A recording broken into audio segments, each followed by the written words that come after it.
What it do, baby? Welcome to the ATV podcast. I'm your host, Gary With. Kelvin. And today we're going to be continuing our series in which we evaluate each playoff contender from both the East and Western conferences. This week we're continuing with the 4 seed from the Eastern Conference, the Miami Heat. Right now the Heat currently stand with a record of 41-24. Before we get into the strengths and weaknesses of the Heat, our question of the day is, how are the Heat contenders or pretenders? Let us know in the comments what you think, because I think personally that the Heat are kind of a tricky team to analyze just because a lot of new players are on this team. Of course, with Jimmy Butler, Duncan Robinson, Kendrick Nunn, Andre Iguodala, etc. This team is very interesting, and it'll definitely be fun to see how far they go in the playoffs. With that said, let's get into the strengths of the Heat. Yep. So to start with the strengths, and the Heat have a lot of strengths. I'll just say, before we start, I'll just name off some of their basic stats. They have a 112.7 offensive rating, which is 6th in the league, a 109.4 defensive rating, which is 12th in the league. And to start off with their first strength, which is the same as the Utah Jazz, they're tied for first in 3-point percentage at 38.3, which is very high, and I actually think it could even be higher because it's dragged down by some of their players like Jimmy Butler and like Bam Adebayo. So if Jimmy Butler or Bam Adebayo were both like average 3-point shooters, I think they could definitely be first in 3-point percentage. And they're 10th in 3-point attempts as well, so they take a good amount of threes and they make a lot of their threes, which is a big strength for them coming to the playoffs. And also, along with that, they have a lot of good shooters that are like really confident shooters, and they're not just like catch and shoot shooters. They're like Duncan Robinson, who's an excellent off-ball catch and shoot type of player, like a Kyle Korver or JJ Redick, and Tyler Hero, who's also a very good shooter and can create some shots for himself and isn't just another catch and shoot type of player. So they have a lot of versatile shooters. And talking about like versatility, they have very versatile big men. Both Myers Leonard and Kelly Olynyk are both stretch fives, and they're both shooting, I think, above 40% from three, which is pretty unique for well, it's not really unique nowadays, but just having two like above 40% 3-point shooters from your center position makes their offense very versatile. And along with that, Bam is also a very versatile big man, as he can play both the 4 and the 5, and he's very good on defense, and his offense is though somewhat still limited to being in the paint, but he's a very good passer as well, which makes up for his lack of versatility on the offensive end. For sure. I think, talking about Kelly Olynyk and Myers Leonard and a few of these other guys, the Heat, just to give you guys some percentages, Kendrick Nunn 36% from 3, Duncan Robinson 45%, Goran Dragic 38%, Tyler Hero 39%, Jay Crowder 39%, and like you were saying, both Myers Leonard and Kelly Olynyk are both shooting over 40%. It's extremely unique to have that many shooters on your team that efficiently, and it goes perfectly with Jimmy Butler, who of course, as we all know, was their number one acquisition this offseason. He's the reason why they've been so good this year. And Jimmy Butler's not a great shooter. He's only shooting 25% from 3 this year. But when you have that many amazing shooters, you're giving Jimmy Butler the opportunity to hit open shooters and get to his spots from the mid-range and inside the paint, as well as opening up the floor for guys like Bam and Derrick Jones Jr. to catch those lobs.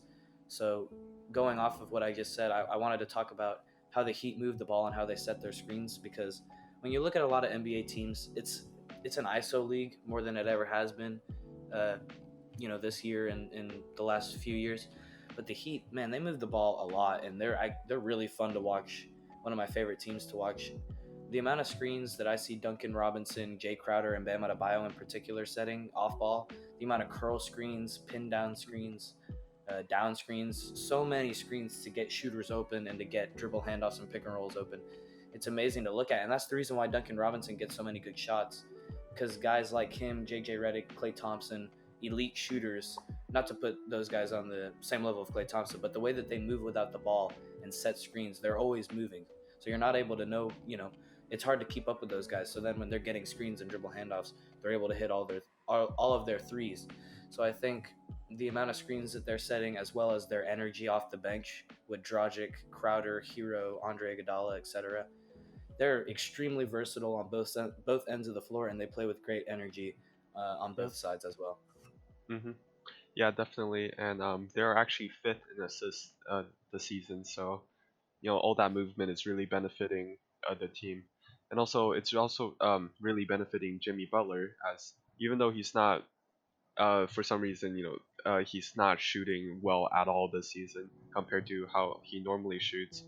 But he's still a pretty good slasher, and he's averaging more assists than he ever has been in his career. So as you can see, he's really benefiting a lot from how many shooters they have at every single position. Yeah, definitely. I actually think that this has been Jimmy Butler's best season in the NBA, just because with what you were saying, his playmaking's gone up, averaging 6 assists per game this season, as well as 6.5 rebounds and 20 points. Just Hmm. extremely efficient. He's that type of guy to where you either love him or you hate him. The Kevin Garnett, Gary Payton Yeah. kind of trash Hmm. talker leader kind of guy who, it doesn't matter what other people think of him. He's just going to go out to wherever Hmm. he's playing and be a leader and try as hard as he can. Yeah. And that's why I think the Heat are so good, because these guys, they love playing with Jimmy Butler. You can see it on the floor with their chemistry. We've seen it in interviews before. I remember one interview with Bam, Jimmy, and Tyler Hero. It was just, they looked like they were having a lot of fun. And that does correlate to how you play on the court, because if you're not getting along with your teammates, you're not going to have Hmm. good chemistry and you're not going to be able to play well together. But these Yeah. guys like Bam, guys like Tyler Hero, Duncan Robinson, Kendrick Nunn, these really young, promising talents, they really want to get better, and Jimmy Butler understands that. So that way he's able to respect them how they respect him. And that's why they have the fourth best record in the East, and that's why I believe that they could go really deep in these playoffs with their talent Yeah. and leadership.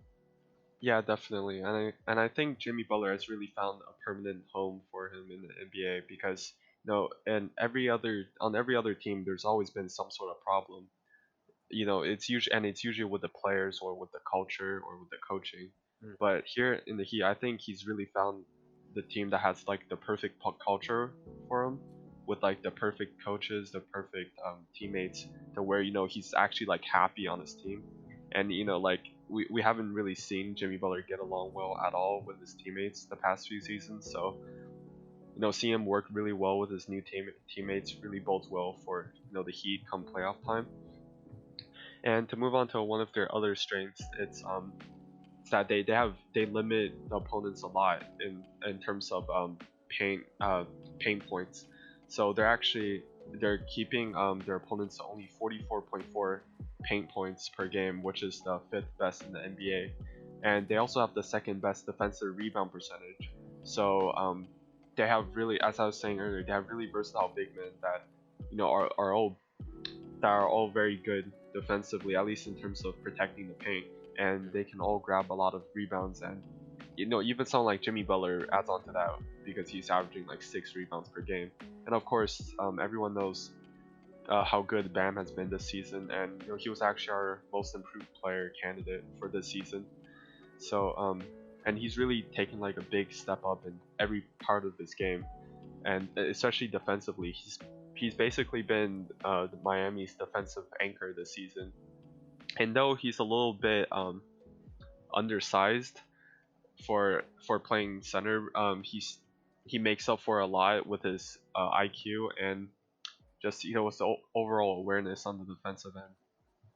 Yeah, I think, I completely agree with what you're saying about Bam and all those guys. He's the defensive anchor of that team, like you said. 16 points per game, 10 rebounds, 5 assists, and I think that's really eye popping.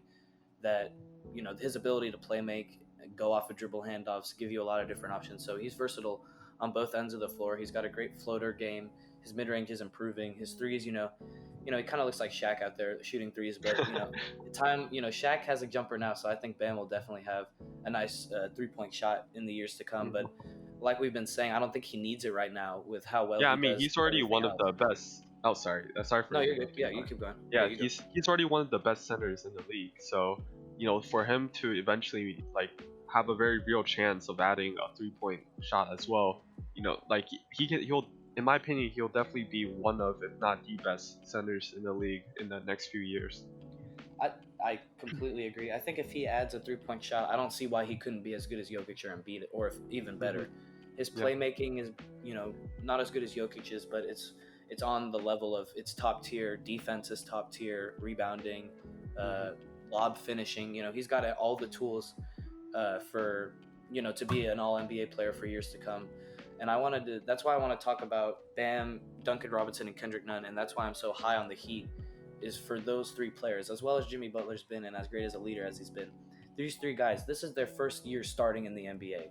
It's Hmm. Kendrick Nunn and Duncan Robinson's first year really playing. I know they played a little, or Duncan Robinson played a little bit last year, but these guys are getting an opportunity to start with Jimmy Butler. There's obviously pressure because he's coming into Miami thinking, I'm making an immediate impact and we're going to make, we should be contenders in the near future.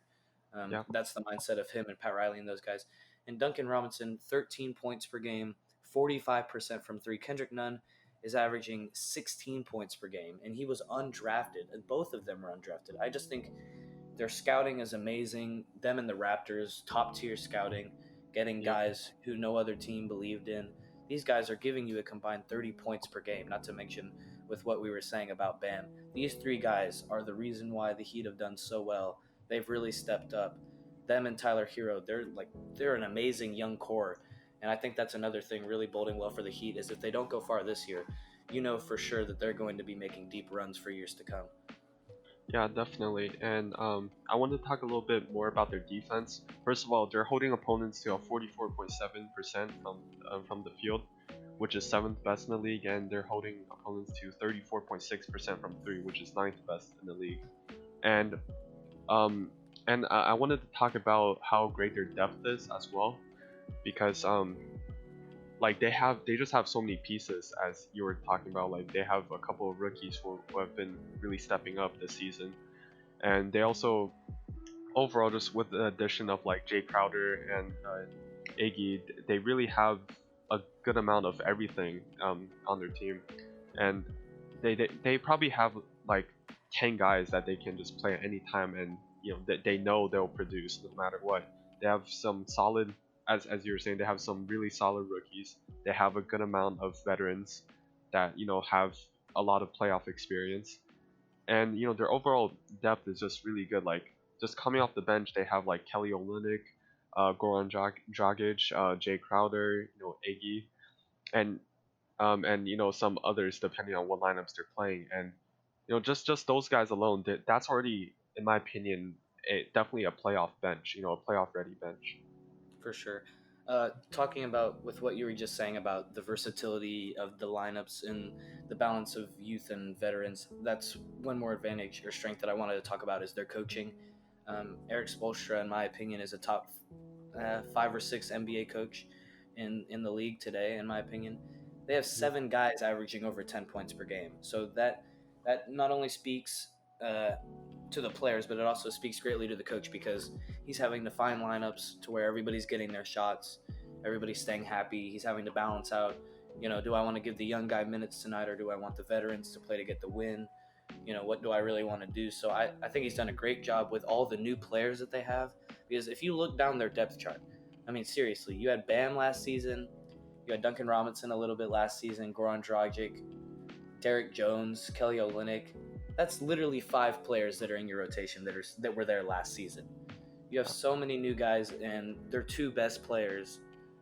One of them is just becoming a starter, and one of them is, of course, new from sign and trade. So Hmm. I think Eric Spoelstra's done a great job handling this. I know before the season, I made a prediction just for fun of where I thought every team was going to be come playoff time, and I actually had the Heat as the 7th seed. So I had no Yeah. idea that all these guys were going to step up, and I think it speaks greatly to Eric Spoelstra and how well he's been able to coach this team. Yeah, definitely. And also, Eric Spoelstra is a coach that he has championship experience. He coached the Big Three. So Mhm. wait, For right? sure. Like for Yeah, yeah, no, yeah, he knows how to handle egos. That's another thing with a guy yeah. like Jimmy So Butler. yeah, so unlike a lot of other coaches in the league, he has a lot of playoff experience, and he knows how to manage a lot of great players, which has really helped them this season with a lot of new players.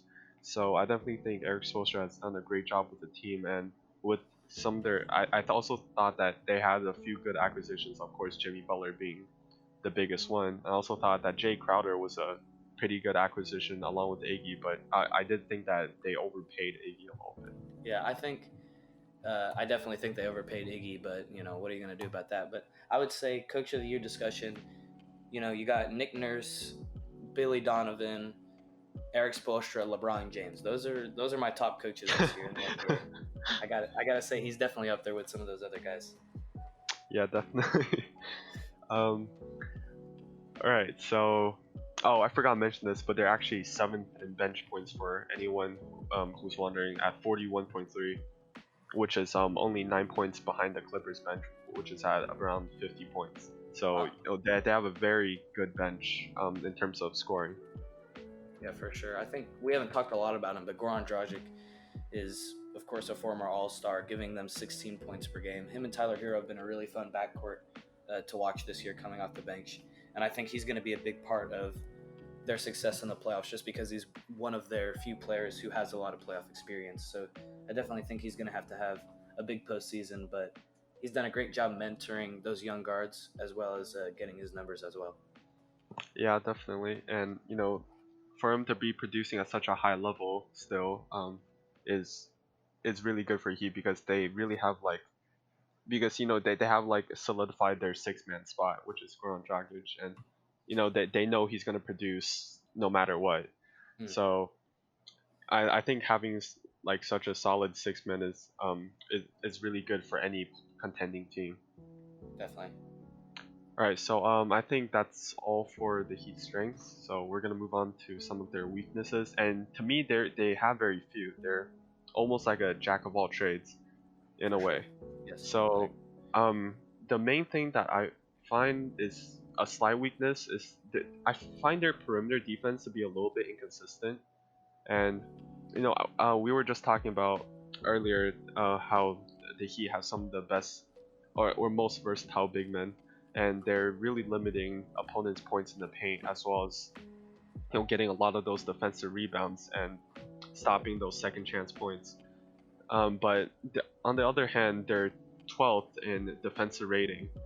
So to me, it seems like the perimeter defense is a part they're lacking a little bit in because though they have some really good perimeter defenders like Jimmy Butler, Jay Crowder's pretty good, Iggy's obviously pretty good, but they also have some players who they're just maybe average or below average on the defensive end, at least on the perimeter, like maybe Kendrick Nunn, Tyler Hero, and just some other players. Hmm. I think something that goes with that is, of course, their youth. I was watching a few of their games earlier this weekend. They were having some miscommunications on defense just because so many young guys, like we've been saying, there's going to be some miscues and things like that. And Hmm. another thing is, of course, the less athletic you are, kind of, the more you want to do everything else kind of well. So I Yeah. think that sometimes Duncan Robinson has trouble sticking with the other small forwards. Not to say he's not athletic, but I definitely, when you look at him, you don't think of him. You think of him as a sharpshooter, which he is.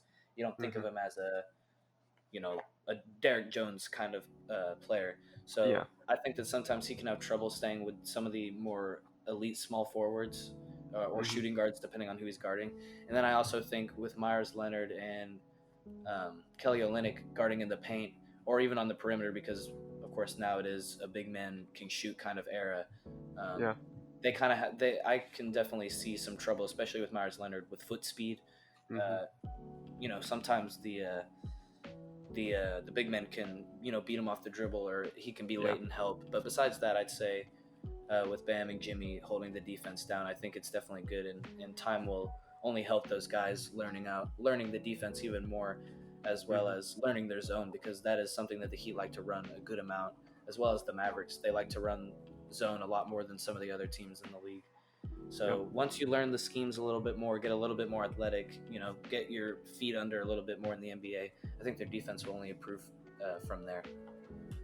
Yeah, definitely. And I think it just comes down to just playing together a little more and getting more used to like the NBA in general because they have so many young players. And that's really my only like noticeable weakness, really on the defensive end. And another weakness I wanted to talk about is I think their biggest weakness, which I think could potentially be their downfall in the playoffs, which is that they're absolutely horrible in clutch time. Mhm.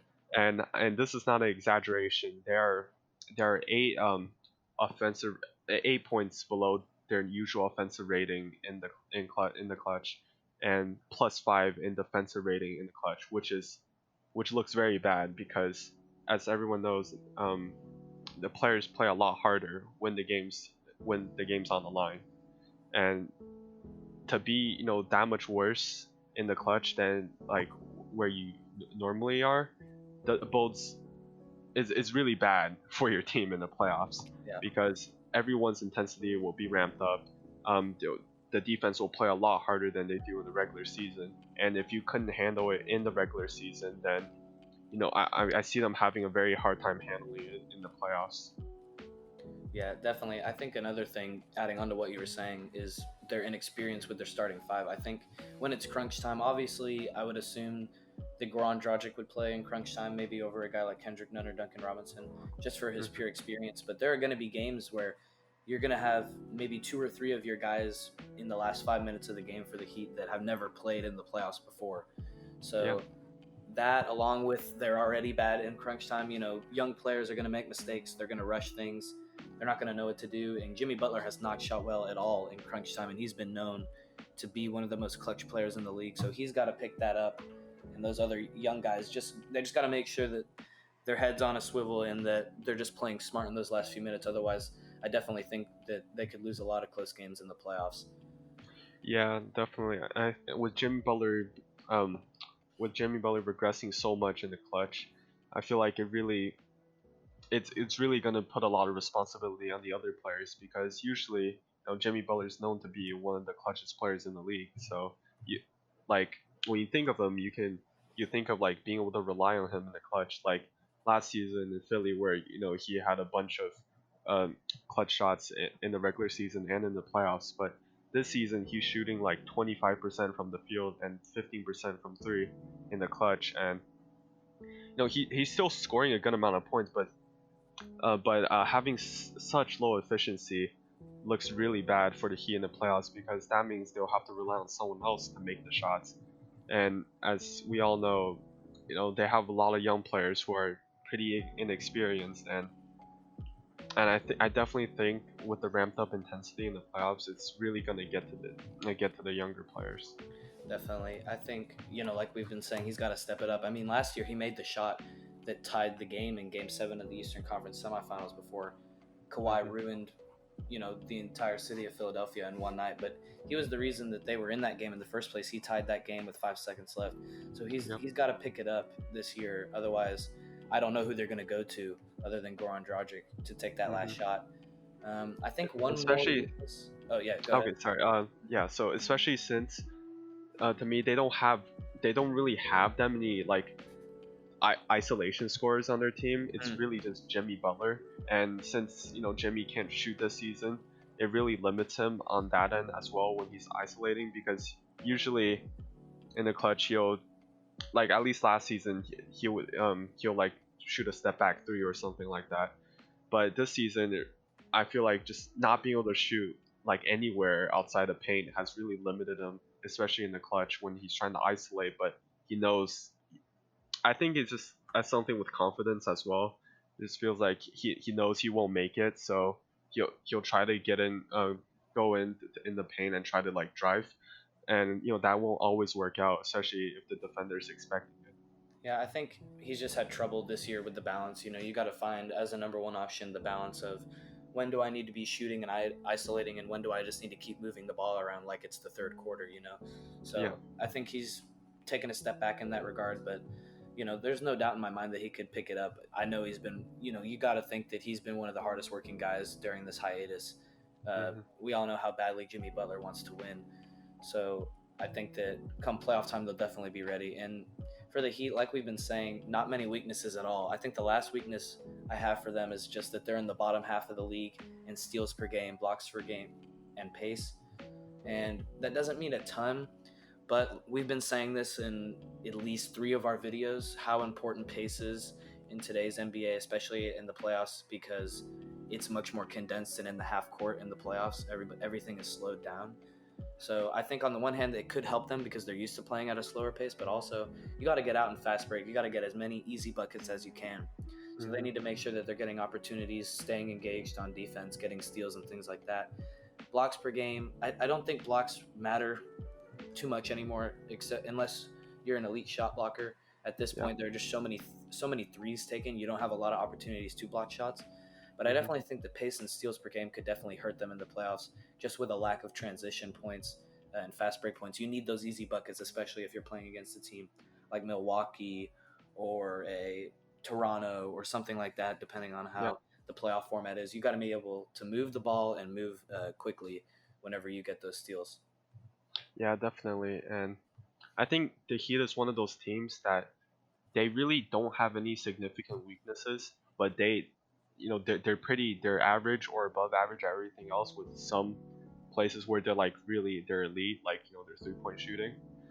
Um, so the Heat is one of those teams. To me, it feels like they don't have any weaknesses, but at the end of the day, I just I just don't see them as having enough talent to really compete with some of the best teams in the league, just because they basically, I mean, with Jimmy Butler leading the team, they don't have a solidified second star yet.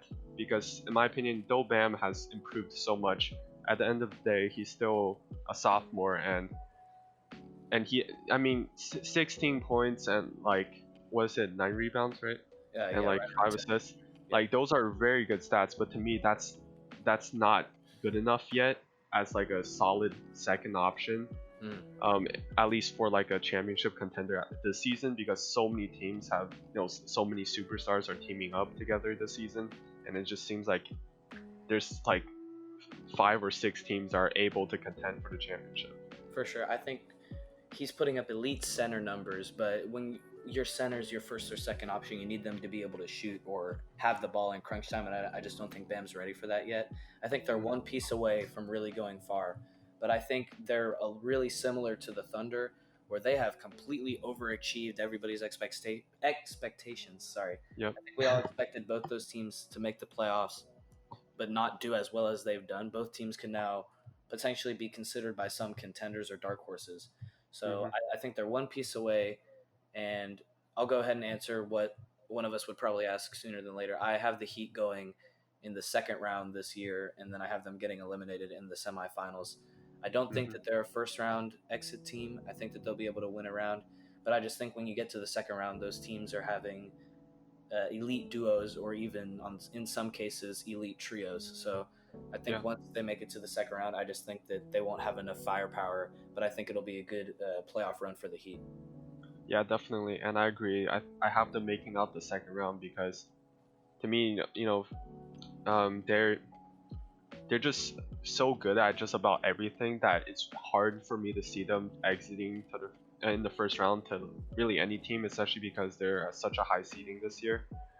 Um, and I totally agree with you that they need one more piece in order to contend. I think it's either that or Bam really needs to develop his offensive game, because he doesn't.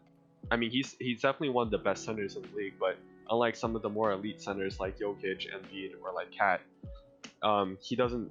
He's not a good shooter. He doesn't really have a post game, so he's really limited on the offensive end of the floor.